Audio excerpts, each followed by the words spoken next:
Hello बच्चों, कुछ एक डाउट्स हैं जो कि स्टूडेंट्स ने भेजे हैं और ठीक क्वेश्चंस हैं। मैं उनके आपको सॉल्यूशंस भेजता हूँ।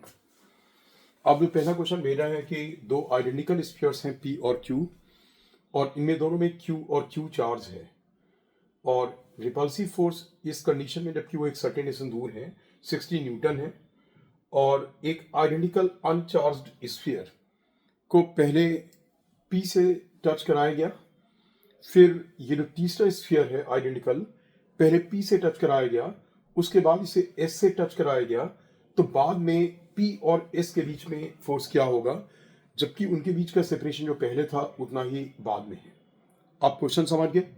चलो, Q और Q सेपरेशन R, फोर्स है 60 न्यूटन और एक आइडेंटिकल अनचार्ज स्फीयर को पहले P से टच कराया गया, फिर Q से, फिर S से टच कराया गया, तो बाद में P और S के बीच में फोर्स ऑफ रिपल्सन कितना होगा, जबकि ये आइडेंटिकल है, अनचार्ज था और इनके बीच का सेपरेशन बाद में भी क्या है, सेम है।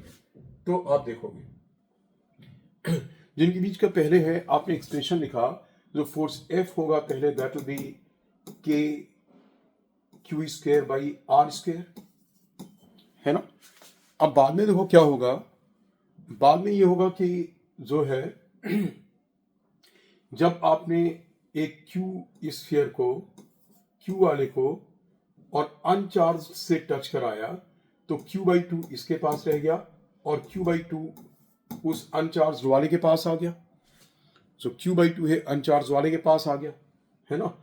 अब जब आप इस Q/2 अनचार्ज वाला जो Q/2 था, इस Q/2 वाले को Q वाले से टच कराओगे तो क्या होगा, दोनों में आधा आधा चार्ज आएगा।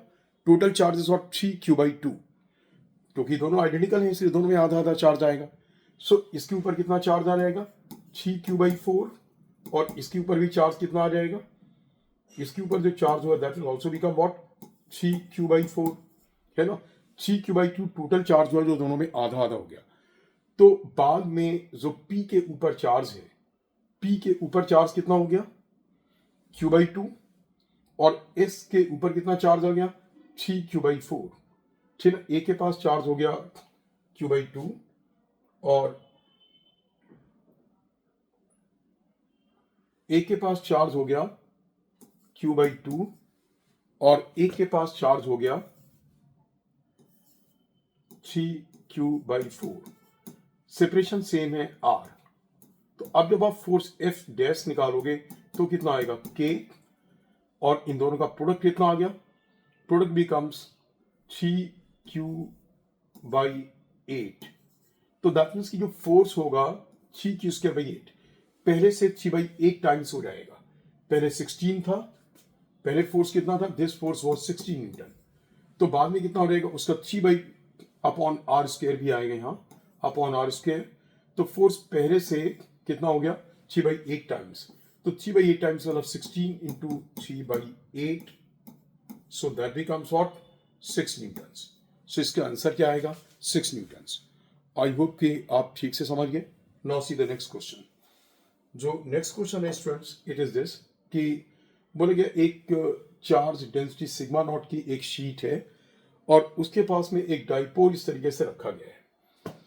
इसमें चार्ज डेंसिटी सिग्मा नॉट एक डाइपोल रखा गया, तो ये बोला गया है कि इसके डिफरेंट ऑप्शंस थे कि इसके ऊपर फोर्स 0 होगा या फोर्स 0, मतलब दो ऑप्शंस थे जिनमें था कि एक में कि पोटेंशियल जी मैक्सिमम है और पोटेंशियल जी मिनिमम है, साथ में उसी ऑप्शन के था कि फोर्स इनमें इस पे क्या होगा, रिपल्सिव होगा या अट्रैक्टिव।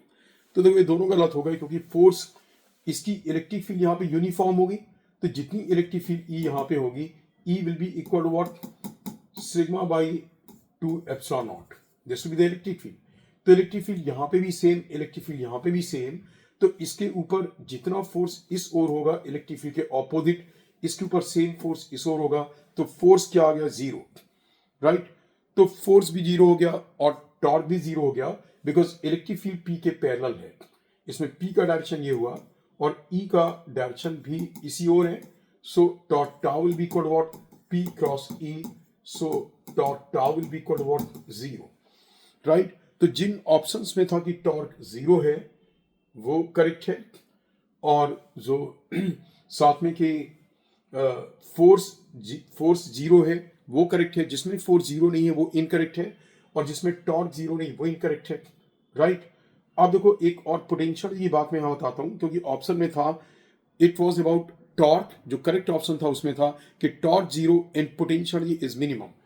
पोटेंशियल यू की वैल्यू ऐसी इसमें euro is what minus P dot E, this the potential. अब पी और ई पैरेलल है, तो पोटेंशियल ये क्या आ गई, पी और ई क्योंकि पैरेलल आप देखो यहाँ पे, तो this becomes what minus of P into E, तो निगेटिव पोटेंशियल ये आई। अगर ये उसका उल्टा रखा होता कि पी सोर होता, मतलब अगर माइनस क्यू चार्ज सोर और प्लस क्यू सोर होता, तो क्योंकि अब पी सोर होता, पी की डायरेक्शन ये होती, तो फिर आप पढ़ते minus P into E into cos of 180 जो कि नेगेटिव होता, सो माइनस माइनस प्लस, और उस केस में क्या आता है ये प्लस पी ई आता। तो अभी जो ओरिएंटेशन है उस ओरिएंटेशन में क्या हुआ, potential G is minimum in the torque is zero and remember that force is also zero, so based upon that आप करेक्ट ऑप्शन टिक कर दोगे, ठीक है ना। नेक्स्ट क्वेश्चन है, देखो नेक्स्ट क्वेश्चन की एक कोई वॉल्यूम है, स्फीयर है, और उस स्फीयर में जो पोटेंशियल है सेंटर से 8 से दूर इज गिवन दिस। इसके अंदर कुछ चार्ज है जिसकी चार्ज डेंसिटी दे रखी है कि volume charge density is minus of lambda A epsilon, minus of lambda A epsilon, मतलब ये कांस्टेंट है माइनस लेमडा ए एप्सिलॉन, और जो लेमडा एप्सिलॉन है it is a permittivity of the medium of the sphere, और potential है v equals 2ar square plus b। तो आपसे पूछा गया कि लेमडा की वैल्यू क्या होगी, तो सबसे पहले तो हम क्या करते हैं कि v से इलेक्ट्रिक फील्ड E निकाल लेते हैं, because you know that E equals to what minus of dv by dr, so minus of dv by dr will be 2ar square का डेरिवेटिव हो गया 4ar माइनस साइन आएगा 4ar, और b का derivative zero, so this the electric field E। So electric field E की value आ गई students, जो है इलेक्ट्रिक फील्ड E की वैल्यू हो गई -4ar equals what -4ar, and you see जो आपको चार्ज डेंसिटी दे रखी है, charge density volume charge density दे रखी है रो, रो की वैल्यू है कितनी minus lambda A epsilon, minus lambda A epsilon. तो अब आप देखोगे मैं अगर यहां पे स्फीयर लेता हूं, यू सी आर रेडियस का, ठीक है ना, और उस स्फीयर में व्हाट आई डू कि कैपिटल आर रेडियस का स्फीयर लिया, और उसमें मैं स्मॉल आर से दूर एक छोटी सी थिकनेस लेता हूं स्फेरिकल शेल, जिसकी थिकनेस कितनी है डी आर है, इसकी जो थिकनेस है that is what D R, this clear. तो अगर charge density volume charge density lambda epsilon है, माइनस साइन को मैं एक मोमेंट के लिए इग्नोर करता हूं, I calculate the amount. So देखो यहाँ पे इस पार्ट में जो चार्ज होगा that will be 4/3 pi R cube, 4/3 I am sorry this will be 4 pi R square, 4 pi R square into D R, ये तो वॉल्यूम हो गया स्फेरिकल शेल का, into lambda into A into epsilon. सो अगर मैं पूरी small are radius तक का चार्ज लूं तो 0 to R that becomes Q, और क्यू की वैल्यू आ गई 4 pi lambda A epsilon, I am sorry lambda तो मैंने उसकी वैल्यू डाल दी, जो चार्ज डेंसिटी है हाँ ठीक है, लेमडा कांस्टेंट है लेमडा ए एप्सिलॉन, ठीक है 4 पाई लेमडा ए एप्सिलॉन, और आर स्क्वायर डी आर का इंटीग्रेशन आ गया R Q by 3, R square D R का R Q by 3, so this becomes R cube by 3, is that this is the charge Q.